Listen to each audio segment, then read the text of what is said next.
بسم الله الرحمن الرحيم. والعصر. بسم الله الرحمن الرحيم. الله سبحانه وتعالى قام سورة العصر والعصر نايدو مريمبي. إن الإنسان لفي خسر. إن الإنسان مزمب لمنتوين لفي خسر علي مكفافا غنواري كروس وتبا تدفونو دو مريمبي. Omulembe gukolwa ebiseera ebingi tundu eri ebiseera naye tusobola okukuvunula nti wal asri ndayidde ebiseera. Innal insana mazima ddala buli muntu lafi khusri ali mu kufiirwa singa abeera takozesezza biseera bye bulungi. إلا الذين آمنوا وعملوا الصالحات وتواصوا بالحق وتواصوا بالصبر. إلا الذين آمنوا kujjako abo abatali kuloosi abatagenda kufiirwa abakozesa obulungi ebiseera byabwe. Alladhina amanu abo be bakkiriza wa amilu ssalihati ne bakola n'emirimu emirungi watawasaw bilhaqqi ne balaamirigananga amazima watawasaw bisabri ne balaamirigana obugumiikiriza. Singa wabeerawo ekintu ekyetaaga obugumiikiriza omuntu ng'asobola okugumya munne agumiikirize. Obugumiikiriza bwa bika bingi. Singa bubeera bugumiikiriza ku bizibu ebiba biguddeko, ofiiriddwa, obbiddwa, otuuseeko obuzibu, munno n'omugumya n'omugamba nti guma, Allah ajja kuwa empeera z'obugumiikiriza.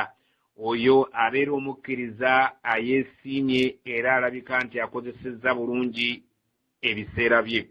Era singa omuntu abeera nga asobola okugumiikiriza ala taa, kubeera nti agumiikiriza ku kugondera Allah, n'ogamba munno nti gumiikiriza hijja eno tugikole omwaka guno twerekereze ebirala, n'ogamba munno gumiikiriza Ramadhaani eno tugisiibe, gumiikiriza tumale okugenda okusaala, oyo obanga omutadde omulaamiridde obugumiikiriza ku kugondera Allah. Oyinza okumulagira obugumiikiriza ku kujeemera Allah n'omugamba nti ekyo kirungi nnyo naye Allah takyagala, gumiikiriza Allah ajja kukutuusa ku kirungi, n'omujja ku kintu ekiri okujeemera Allah subhanahu wa ta'ala. Watawasaw bilhaqqi, munno n'omubuulira amazima. Obukkiriza bwetaaga nnyo abantu okubeera ng'obuulira munno amazima, n'otamukwenyakwenya n'omugamba ekyo ekintu okikola mu bulamu bwo okyagala naye mu butuufu Allah takyagala. Ebintu bingi nnyo ku mulembe guno bye tulabye nga Allah subhanahu wa ta'ala tabyagala naye nga kizibu abamanyi okubyogerako kubanga abantu abasinga bye baagala. Ekyokulabirako nga abakkiriza okwenyigira ku mikolo gyabwe, katugeze nga mu bufumbo. Obufumbo ibaada. Mu Busiraamu tetulinayo ibaada yonna gye tukola nga tuli mu mazina ag'endongo.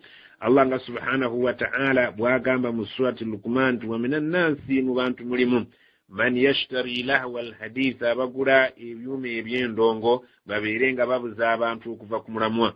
Abantu batuuse okubalowoozesa olw'obungi bw'abantu nti bakyagala nti ekintu ekyo kya mu Busiraamu. Tuva ku ibaada naye ibaada neebeera nga abantu tebasobodde kubuulira bannaabwe mazima ti ibaada tesaanidde. Ibaada kitegeeza ekintu Allah subhanahu wa ta'ala kyayagala ennyo tubeere nga tukikola nga bw'akyagala.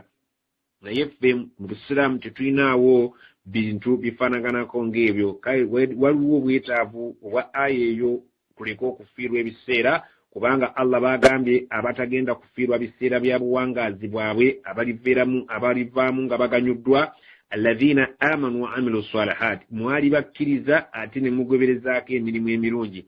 Watawasaw bilhaqqi, bannammwe ne mubalaamira beenywereza awali amazima. Watawasaw bisabri, ne mubalaamira beenywereza awali obugumiikiriza. Oyo ye muntu yekka Allah gagamba nti gwe ebiseera byo bigenda kuba tebikusaze, naye agambye nti wal asri, ndayidde ebiseera omuntu byamala wano ku nsi.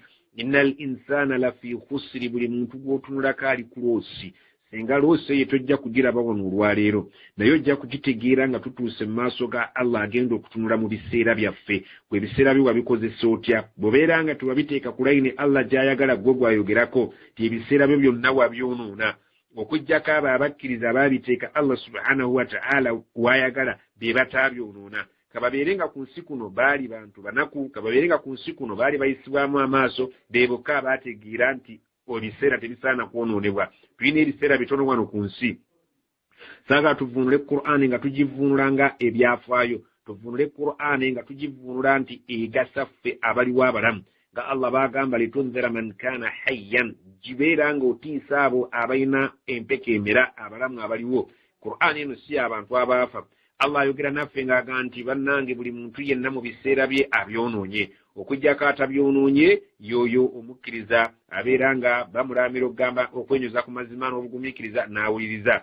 Wasta'inu bis-sabri was-salah. Twenywereze ku mazima, twenywereze ku bugumiikiriza, twenywereze ku kusaala. Ebyo ge mazima. Wa innaha lakabira, wadde binene illa ala al-khashi'in, okujjako kubate Allah subhanahu wa ta'ala. Aya eno ntono oba essuula eno ntono naye nga nkulu nnyo, etulaga obukulu bw'ebiseera, naye toyinza kumanya vvalu ya biseera okujjako nga Allah subhanahu wa ta'ala amaze kubikujjako. Allah subhanahu wa ta'ala bwe tulituuka mu maaso ge tuli tugenda okutegeera nti waliwo abaayonoona ebiseera byabwe, waliwo abaabiganyulwamu. Naye ng'akikulaze nti ndayidde ekiseera nti buli muntu yenna ali ku loosi okujjako oyo yekka n'aba omukkiriza yajja okubeera ng'akungudde mu biseera bye.